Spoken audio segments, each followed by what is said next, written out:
Hi there, welcome back to Lefty Knits. My name's Molly and I'm a knitter based out of the San Francisco Bay Area where I live with my boyfriend and my cat Lola. On this channel I share all of the recent things I've been knitting, my inspirations. Basically I just talk all things knitting. So if that sounds like the kind of thing that you're into, please consider subscribing. I release videos at least once a week on Fridays. Today I have a relatively typical podcast episode for you, but I am lacking in works in progress. I have no whips and I have two finished objects, and I'll talk about what I'm wearing, even though it's technically neither. Really went in hard on these two now finished objects over the last 2 weeks since my last podcast episode, so those are the only finished objects that I have, and I technically still have one of my whips from my last episode on my needles, the Shifty by Andrea Mowry, but I have made literally no progress on it. But I do have quite a few acquisitions. I've been acquisitionless for I don't know, 4 or 5 episodes maybe, which is great. I have been trying not to buy that much yarn. I have what I consider a relatively sizable stash that will keep me busy for a long time. But my local yarn store, Black Squirrel in Berkeley, California, had its anniversary sale this weekend. I think it was the 7th anniversary. It's very busy. There's lots of people just hanging out and knitting. It's a great vibe in there on the weekend of the anniversary and all the time, honestly. So I was very excited to be able to pick up a little bit more stuff than usual at a bit of a discount. Honestly, I'm always happy to support them. They're a great yarn store. They have beautiful yarn, and I do really enjoy being able to go in there and have it so close by. I'm definitely really lucky. I'll start with talking about what I'm wearing. This is a finished object from last podcast episode. This is the Lodestar by Kirsten Rivetta. When I showed it last episode, I had not blocked it or sewn in the ends, and I have now done both.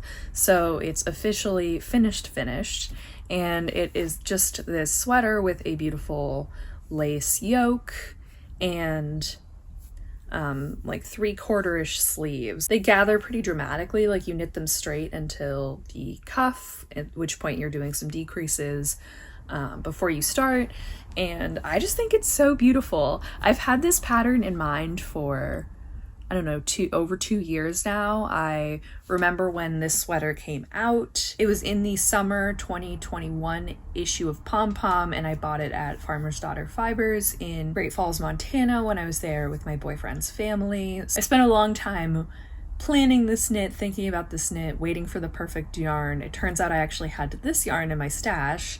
This is Valley Yarns Northfield in Sea Spray, and that yarn is a merino, silk, and alpaca blend, and I think it knit up very well in this project. I actually saw on Ravelry that someone else had made it in this yarn. I was a little bit worried because I didn't have quite enough yarn according to the pattern, but I ended up having more than enough. I have a whole 50-gram ball left of this. This is just a really nice sweater. It feels good to have this thing that's been on my list for so long finally off my list. Overall, I'm very happy with it. I think that the lace turned out beautiful. If you watched any of my previous videos, you know that I had some stitch count strangeness that actually worked out perfectly fine. I had to do some increases in slightly strange places, but it worked out really, really well. I'm really happy with it. I love watching lace like bloom and open up so nicely once you wet block it. I have another project that was the same this week, and I think it'll be pretty seasonally appropriate for a little while here in the Bay Area. Our weather is pretty temperate, although we are actually getting some rain this year, which is much needed. I think it'll be viable as a knitwear piece of the season for a little bit longer before it's time for me to put it away until spring. So with that, let's go ahead and talk about my finished objects. My first finished object is another lace item. This is the Lost Horse Shawl by Kacey Herlihy. I've talked about this many times on this podcast, and I talk about Kacey even more often than I've talked about this shawl. It's finally done. It's washed and blocked, and the lace on this opened up super nicely as well. I think when it's closer to the camera like this, it's a little bit more true to color maybe, although I think it leans a little more red than it's showing up on camera. But this is knit in Ancient Fiber Arts Little Nettle Soft, which is a fingering weight nettle and merino blend. I think it's like 60 some percent merino and 30 some percent nettle. I have the color Orange Tiger tabby, and I bought this at Fiber Artwork in Huntsville, Alabama, and I got it in 2021 December when I went there for Christmas. The money for it was kindly gifted to me by my boyfriend's mom for Christmas, and this was like an extra skein that I picked up along with a couple other things because I was just so curious about the nettle fiber. And I think there were about 380 yards in this skein, and I used every single bit of it. I actually wasn't even able to finish the pattern. So essentially it's a triangle shawl, it's knit in this orientation. So you're working increases starting from the bottom, and you're doing this lace repeat as you do it. And I finished all the lace repeats, but there was a little bit of knitting that I was supposed to do at the top, like a couple of rows before I bound off, and I did not have the yarn for it. I was gonna try to knit one and see how it was, but I didn't have enough. It became pretty clear pretty quickly. So I just bound off, and I'm happy with it. I'm glad that I was able to use every single bit of this yarn, except for, you know, the ends that I wove in and a couple little pieces I cut off, because I don't really know what I would have done with the nettle fiber. Like, I don't know how it would have meshed with any of my other yarns in a scrappy project. You know, I'm happy that I was able to find a use for it where I was able to use all of it. And I think it looks pretty good in this pattern. I think I would probably choose something if I was like buying yarn for it that was slightly less variegated. But I think it's kind of like, since all the colors are somewhere between, you know, like whitish cream and a dark, not even that dark orange, I think that it works pretty well. It's not like the lace isn't entirely hidden by the variegation. I think that they actually play pretty nicely together. So I'm happy that I was able to consider this combination of yarn and pattern. Kacey is running a knit along through the end of November, so there's 2-ish more weeks left. So if you want to get in on that, I will link the details. She has a bunch of great prizes. There's a Discord group she has that's very fun. And yeah, it's a great time. You'll actually hear more about Kacey in a little bit later in this episode. My last finished object is less finished. I cast it off last night. And this is a sort of a muscle burrow by Isolde Teague. There's lots of little cat hair pieces in it. I'm gonna try to pick out before I show it. So this is a very popular pattern. It is a hat that is double thick. So you knit basically a long tube with decreases on either ends, and you put one end into the other. It's meant to be knit in all over stockinette, but my boyfriend, who this hat is for, requested a ribbed hat. He liked the look of a twisted rib a little bit better because it's just like tighter. I think it's more what he was looking for, is that tighter knit stitch. So I decided that I would try out twisted rib and see how it went. It's a little bit like, you actually can't really tell, but it's a little bit holy, just because I mean I find that my purl stitches, there's more kind of space almost between them when I do I guess it's a half twisted rib maybe, because I did normal purl stitches and I knit through the back loop. But as a result of that, I had to mod the way that the increases work at the top a little bit. And I actually decided I would do the bottom portion in stockinette because I wanted to make sure that it would be like kind of more dense, I suppose, on one of the sides. So I made what will probably be the inside most or all of the time in stockinette. And my boyfriend didn't want it to be like, he doesn't want a folded brim. So I had to play around a little bit with length.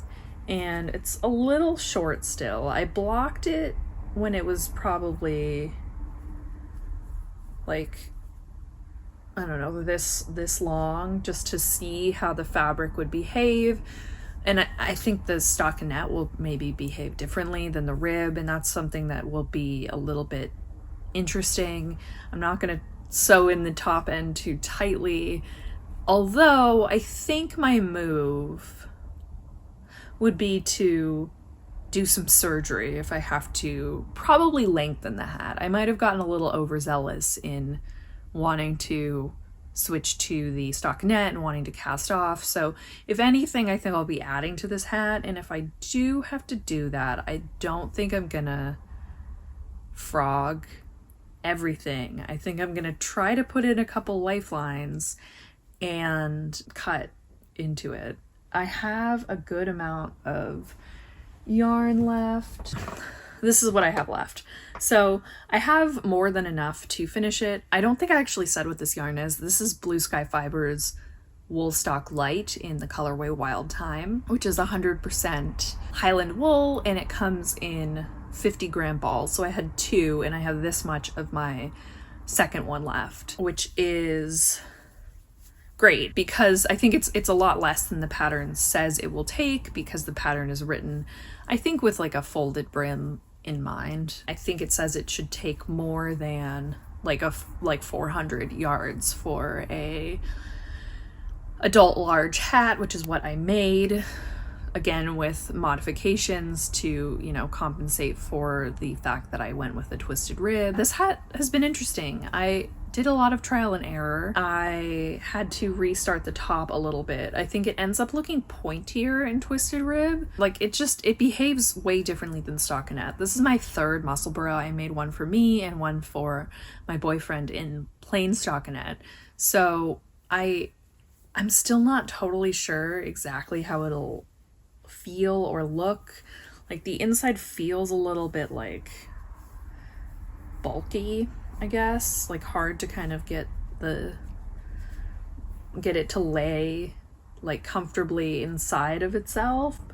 But I'm curious to see how it is when it blocks. I think it like feels a little bit like wider than I want it to right now. So I think I'll be like stretching it this way a little bit more when it blocks. I'm still a little bit cautious about this. I'm gonna block it tonight and hope that it looks good, but if it doesn't, I'm prepared to do a little bit of surgery and a lot of Kitchener if I do end up having to cut into this. Stay tuned. I'll give you an update on this, even though it's technically a finished object. Even though I just finished one, I just finished a hat for myself, I'm considering casting on another. I had a plan to make myself one in my fall plans that I have not gone through with. I ended up sort of impulse casting on a different hat for myself. So I'm thinking about it because all I have now is my shifty, and I like having projects that are different sizes, different difficulty levels, at various levels of completion, so that I kind of have the things that I can cycle through when I get stuck on one thing or want something easier or more engaging, depending on my mood. But maybe I'll save the muscle burrow for knitting on my travels, or maybe for Thanksgiving this year while I'm away from my house for the day. That's all that I've been working on though, so I'll go ahead now and talk about my acquisitions from Black Squirrel Berkeley. So I have them all right now in this project bag, which is one of my acquisitions. This is a bag by Dawn Catherine Studios. I have maybe only one other bag of hers, I don't recall, but she is, I believe, a local California artist who has quite a few project bags of Black Squirrel. Many of them are cat themed, and like I said, I have a cat and I'm obsessed with her. I just thought this was really cute. I had to ask them behind the desk because I think these had like just come in and they weren't up on the site and they weren't like out anywhere. So when I went to check out, I was like, do you have the astronaut cat bag? And they were able to grab one for me. That's acquisition number 1. First, I'll talk about a bunch of mini skeins. Hopefully I can get them all out. So basically, I ended up making 3 separate purchases at Black Squirrel over like 3 days. 2 of them were anniversary sale purchases, and one was a separate purchase when I went to pick up my second anniversary sale. So basically, I went in on Saturday, I bought some yarn. I was like, I need to buy a little bit more of some of this. So I ordered online on Sunday, and when I went to pick them up on Wednesday, I ended up buying some more mini skeins. My mini skeins are all, I believe, dyed in-house. Half of them are Kacey Knits, which is Kacey Herlihy, who designed the Lost Horse shawl that I talked about earlier. She was an employee at Black Squirrel, and she died there as well. She recently, unfortunately, left the Bay Area, but they do have quite a bit of her yarn still. So I got one skein of 4-ply sock yarn from Kacey, and I believe these are all like essentially one-of-a-kind skeins. They might have been tests as they were like kind of learning to dye. So there's this like mauvey color. This is a 4-ply sock mini. It's 75% superwash merino, 25% nylon, and 92 yards in 20 grams. So that's the first one. And the rest of them are all 2-ply sock, and they're all the same base. Some of them are Kacey Knits. These three are Kacey. Yeah, these three are Kacey. And these other 5, God, I got so many, are Purple Prickle Dye Works. You know, the cute little purple porcupine on their label. I think the first ones I bought were these 3, and I was under the mistaken impression that these 2 are the same, were like the same color. I didn't notice that they were one of a kind. This one says that the label on this one fell off, but I mean, they're pretty similar, so I might be able to kind of helically knit them, or like do like a half and half situation. With these, I haven't quite decided, but I bought these 2, and then I just really liked this one. So I bought these, and then when I went back, I was like, I feel like I should get a couple more things that maybe I could mix and match with some of these. So I got these 4. So these 3 Kacey Knits and these 2 Purple Prickle Dye Works. And these 2 also are technically one of a kind, but they look very similar. And the Kacey Knits ones don't say anything on them at all, but yeah, these 2 again are like pretty similar. I wouldn't be surprised if they were dyed like, you know, in the same dye pot. But I'm thinking I might do like some sort of cowl with these or something. I might do kind of like this color breakdown more or less. The brown with these 2 and these 3, or maybe this. I haven't decided. I might make socks. I might make a cowl. I might make the stripy turtle tank with at least some of these. That's a pattern by, I think, Emily Curtis. I don't know yet. I went a little bit wild on the minis. I should not have done this, but they were just really hard to pass up. And I actually bought a full skein of a colorway called Oil Slick from Kacey Knits at Black Squirrel like a few months ago to use for a specific project, or in conjunction with a specific yarn that I have already. So if I have any leftovers of either of those 2 yarns, I might end up like adding those in the mix. I don't know. So these are just a bunch of minis that are going to hang out for now, and they're not available on the website. Unfortunately, they were just in store hanging up. I think they're probably like hard to enter into the system, especially if they're all one of a kind colors, like to take pictures of every single mini and put them in the system and like make them available to buy to the public and to find. It just seems like a nightmare. So I think that they probably decided against doing that, because I have not seen them available on the website. The next thing I got was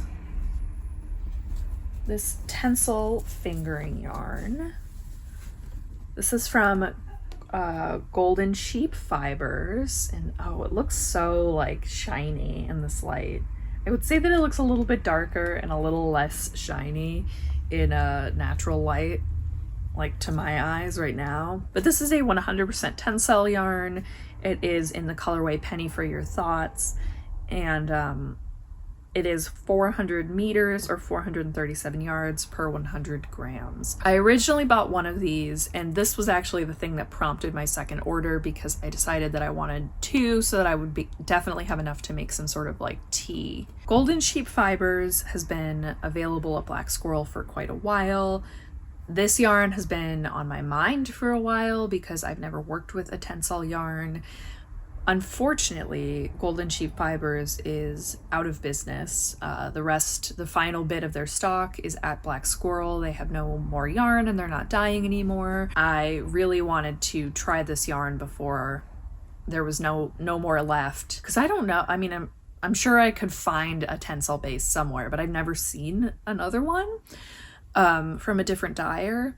So I'm excited to have this and to try it out. This will probably be something I'm looking to make something with like next spring or summer. So this won't be anything for a while, but I think I might make another Vellon tee by Camille Descoteaux. That's something that I've knit up before. But I'm open to suggestions. So if you have any tee patterns that would work for like a silk, maybe cotton. I think Tencel behaves kind of more like that than a wool. So if you have any sort of like plant-based fiber tees or patterns that work well for plant-based fibers that are tees or tanks, preferably like wider strap tanks, just because I have enough yarn for that kind of thing, let me know, because I'm definitely open to suggestions. This is something I won't be working on in a while, but I do love the Vellon that I have, so it's in strong consideration for sure. Third up is this alpaca polyamide boucle. It's 89% superfine alpaca, 11% polyamide, and this is by Mod Yarns. It's the Loopy de Loop base, and this is a dyer based in Central California in Fresno. The colorway here is Like a Virgin, and this has a super generous yardage. It's 874 yards per 100 grams. So I only got one of these. I'm really excited to work with it. I've never used boucle before. I've been boucle curious for a while, but I've been looking for a hold along for yarn that I have. Let me actually go grab that. All right, so I've been looking to hold it for something to hold with these two yarns I have. This is the Muse Fingering Weight Base by Knit Picks, and it is 75% superwash merino, 25% nylon, and 423 yards per hank, and I have two of them, and they have this like blue purple speckle. Did I say that the colorway is called Delight Speckle? It is. I've been looking for something to hold with it, and I think I might do this. My concern is that it might be like too busy. I haven't seen too many like variegated boucles. I think Explorer Knits and Fibers has a boucle. They might be the only one I can think of that's like I'm sure there are others. Happily point me in the direction of more boucles, because this is really soft and I think it'll be fun to work with, if not a bit stressful, because I think it'll be definitely harder to count my stitches. But I don't think this will be too busy. I actually thought I had a like darker version of this yarn, so the fact that I have the lighter version with like lighter speckling, because I believe they had one called Enthusiasm Speckle, which was like the same colors but kind of like darker and more speckles. The fact that I have this one instead, it's kind of sad that I forgot, makes me think that it will probably work better with this. But if you think that this is a bad combination, please let me know. I promise my feelings won't be hurt. But I think I might knit a swatch soon. I'm thinking maybe something like the Cozy Classic Light by Jessie May, which I know is a fingering weight pattern, and this is, fingering weight yarn. But I think I'll be able to get away with it since this is such a light lace. I guess it's like similar to mohair. I've never really found it that easy to get like a DK weight gauge with a mohair and fingering held together. So I don't think it'll be too bad. If there are any like sport weight kind of basic raglan patterns that you like, or like a lighter DK, maybe a 22 stitch per 4-inch gauge or higher raglan pattern you like, or general sweater pattern that you like that's a little bit more basic, not big on the frills, send them my way, because I think I want to do something simple that will let the yarn really shine for this. But this is my plan.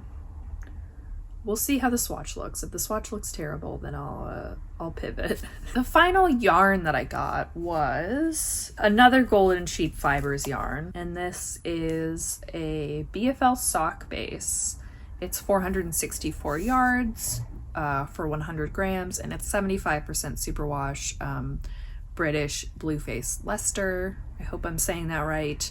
And 25% nylon, and this is in the colorway Gingerbread. I plan to make a pair of socks for my boyfriend's mom with this. She has generously hosted me for the last, I guess this will be the third Christmas. So I've made her one pair of socks, which I haven't remembered to ship to her. So as kind of a sorry for that and just a Christmas present in general, I want to make her some socks with this.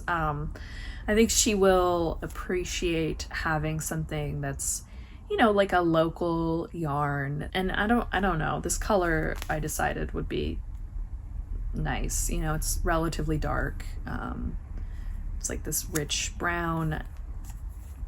I just think it's nice, and I think she'll like it. I also have a couple other acquisitions. I got 4 Progress Keepers. I've taken them off their packaging already, but those are 2 of them. They've been just hanging out on my AirPod case. These are the other 2, and these are from Monster Stitches. The last thing I got was an issue of Pom Pom.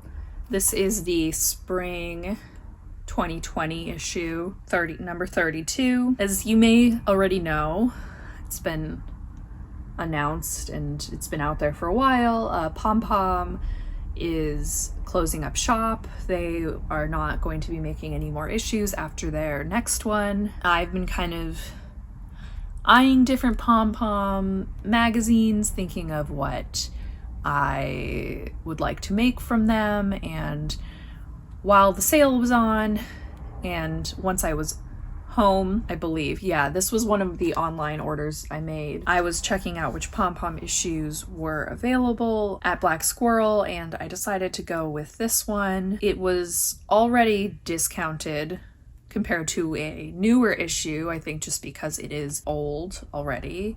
And, you know, there was an additional discount for the anniversary. I mostly bought it because I really like this pattern on the cover. This is by Joji Locatelli. I forget what it's called. Susurrus. So it has these sort of stripes of lace, and then I believe this is just a mohair held single, and I just think it's very pretty. I like it a lot. There's like a comfy looking brioche sweater. This is by Bronte Swanick, and it is Aloft. There's this fun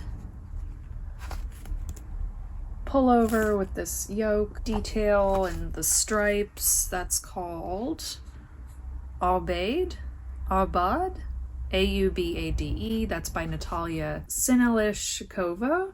I'm so sorry if I'm saying that incorrectly. I'll be sure to link this issue so that you can find it. There's also this sweater, which I like. So there's just like a lot of sweaters that I think have some interesting texture and nice details. So I figured that this was a good one to pick up because it had, you know, like a fair few things that I liked the look of. This is not necessarily something I'm planning on working on that soon, but I think it'll be nice to have, and I'm excited to, you know, eventually go back to this and find a few patterns that I want to work on. That's all that I bought, but I think that that should keep me busy for quite a while. I think priority number 1 of my items that I bought is making these socks for Christmas for my boyfriend's mom. Everything else will probably be a little bit later, but you'll definitely be seeing those in the coming months, within the next year, probably getting used.